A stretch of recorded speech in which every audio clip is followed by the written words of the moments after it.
Yo, what's up? Welcome back to another episode of the SWUS. It is NFL playoff time. Please bear with me in these videos. I don't know what's going on with my voice. I'm not sick. I feel fine, but for some reason, my voice, I just can't speak tonight. I don't know what's going on with that. First up, though, Cleveland on the road in Houston. Line is currently Texans catching 2 points at home. Total sitting at 44.5. Let's do it. Welcome to the SWUS.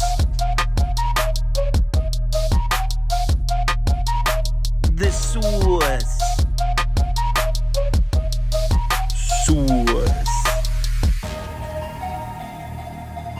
Hey, get the SWUS. Now, according to the data, it's showing that Cleveland is the public side in this one. Not what I would have guessed, but we obviously know to take this data with a grain of salt. This line was at 2.5. Briefly touched 3 here and there earlier in the week, but for the most part, it's stayed at 2.5. And now it's down to an even 2 on most sports books. Let's talk injuries. Cleveland offensively still missing the offensive tackles. This graphic only shows Wills Jr. at left tackle, but the Browns are actually missing their top 3 offensive tackles. That's not new.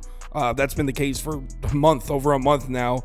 Other than that, on the offense, it's really just Cedric Tillman. That's the only new injury. He just played last week. He's the wide receiver 3 for Cleveland. He's been ruled out. Browns defense with a couple of question marks in the secondary. Delpit obviously still on the IR at safety. But the good news, it looks like both Juan Thornhill and Denzel Ward are going to play in this game. Both are listed as questionable, but they were both practicing this week. So I expect both of those guys to play. On the Houston side, offensively, they're still missing those same 2 pieces from the interior offensive line. It's been the case for a while now. Tank Dell out for the year. Obviously, we know that. There's some good news, though. Wide receivers Noah Brown and Robert Woods both practiced on Thursday. Both of these guys missed last week's game. So it looks like there's a chance that Houston gets both of those receivers back. On the defensive side for Houston, we'll start with the bad news. Safety Jimmy Ward is still on the IR. So is that corner Thomas. He's still out. But that defensive line, they've been so banged up recently. All 4 starters are questionable again, but all 4 of these guys were out there practicing on Thursday. Now, does that mean they're definitely going to play? No, but it's a good sign. So let's match these 2 teams up on the field, and we'll start with Joe Flacco. And as I'm sure you've heard, he's been killing it, man.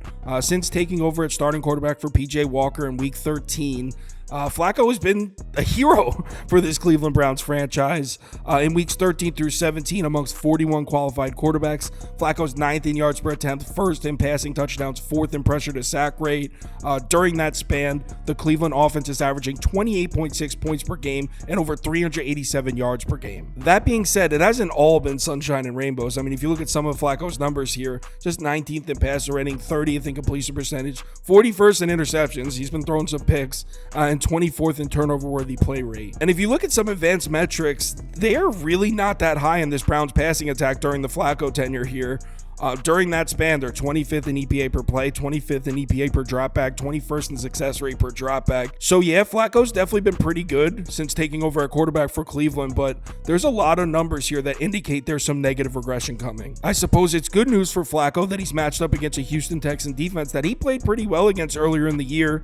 On that game, he was 27 of 42, 368 yards, 8.8 yards per attempt, 3 touchdowns, a 96.1 passer rating. Now, he did throw 2 picks in that game, but still, overall, it was a good performance for Flacco. Definitely worth mentioning, though, that the Houston defense was missing their star edge rusher, Will Anderson Jr., and their strong side linebacker, Blake Cashman. They were both out in that game. But you take Flacco's numbers against the Texans from earlier in the year, combine it with the Texans' numbers against the pass on the season. I mean, they're just 23rd in DVOA, 27th in yards per pass attempt allowed, and 18th in opponent passer rating. And that would lead you to think that Flacco should go off here. But if you take a look at the Texans' pass defense since week 12, they've really stepped up. They're 10th in EPA per play and 10th in EPA per dropback. So the Texans have been doing a better job against the pass as of late. Another positive angle for the Houston pass defense, according to PFF, they're a top 10 team in zone frequency. They run a lot of zone coverage. Joe Flacco, much better against man, certainly connecting on big plays. Look, the completion percentage is actually higher against zone, but look at the yards per attempt. 7.39 against man, down at 4.77 against zone. Passer rating also dramatically lower against zone coverage. The one area that really worries me when it comes to the Texans pass defense trying to stop Flacco is the deep ball, because Houston struggled with it. On the season, they're 26th in deep ball DVOA. Joe Flacco on passes that travel 20 plus air yards, 5th in yards per attempt, 10th in frequency, 11th in completion percentage. So Joe Flacco's been throwing the deep ball and he's been throwing it well. I really hope D'Amico Ryans has something up his sleeve to stop the big plays because that's how Flacco got him the last time. Now, when it comes to run support for Joe Flacco, I don't know how much is going to be there in this game.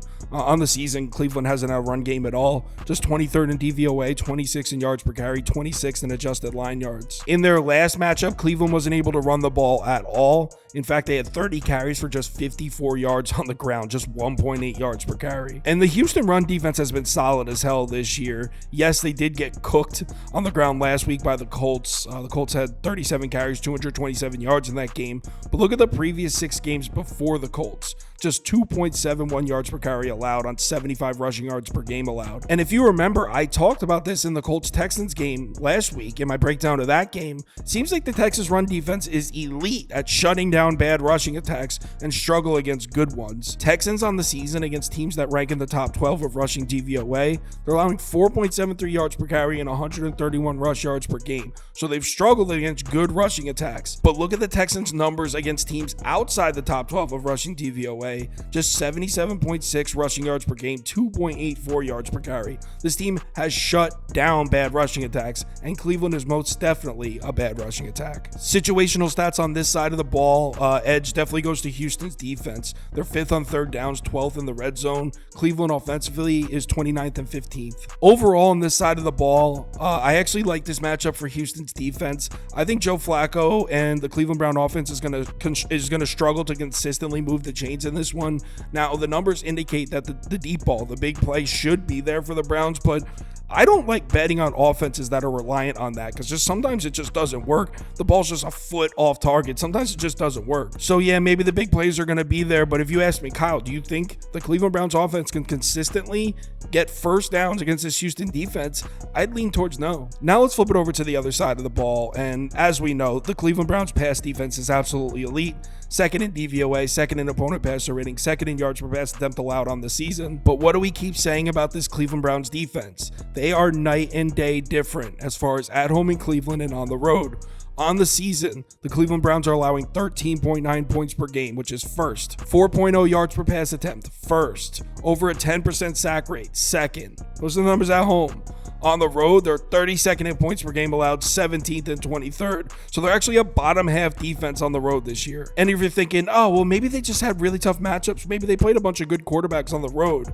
Well, yeah, they did see Lamar Jackson and Matt Stafford, but other than that, Gardner Minshew went off on him, Case Keenum, Jake Browning, Russell Wilson, Geno Smith, Kenny Pickett. I mean, these aren't names that should completely skew your numbers. And now we're talking about CJ Stroud, who's been one of the most effective passers in the NFL this year. Amongst 28 qualified quarterbacks, Stroud is 3rd in yards per attempt, 5th in passer rating, 2nd in interceptions. And look at Stroud's home away splits here. On the road, he's averaging just 7.3 yards per attempt, 6 touchdowns, 1 pick, a 90 passer rating. So he's been just okay on the road. At home in Houston, 8.9 yards per attempt, 17 touchdowns to 4 picks, a 108 passer rating. CJ Stroud's been excellent at home. Now, I do have a couple positive angles for the Browns defensively, though. Number one would be CJ Stroud splits against man coverage and zone coverage. You can see he's been much better against zone, completing over 70% of his passes, a 111 passer rating, 8.5 yards per attempt. Against man, those numbers significantly lower. The reason I'm bringing that up, Cleveland top 10 in man coverage frequency. The Browns run a lot of man coverage. And another thing about CJ Stroud this year, we've seen him get rattled under pressure. CJ Stroud, when pressured this year, he's 23rd in yards per attempt, 27th in PFF passer grade, 31st in turnover-worthy play rate, and 28th in pressure to sack.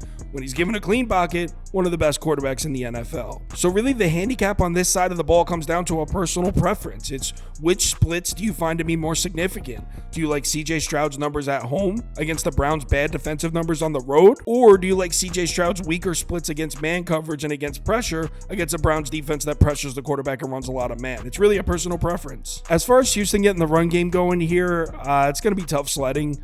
Cleveland's got an excellent run defense. They're 4th in DVOA on the season, 1st in adjusted line yards, 19th in yards per carry allowed. Now, the reason they're all the way up at 4th in DVOA when they're back at 19th in yards per carry, they've seen a lot of elite rushing attacks this year. But just like Cleveland's pass defense, run defense has been a lot worse on the road. At home, they're 11th in yards per carry, 5th in rushing yards per game allowed. On the road, 26th and 19th. So this, again, we keep circling back how this Cleveland defense is night and day difference on the road. Now, the good news for Cleveland would be Houston's rushing attack hasn't been there all year.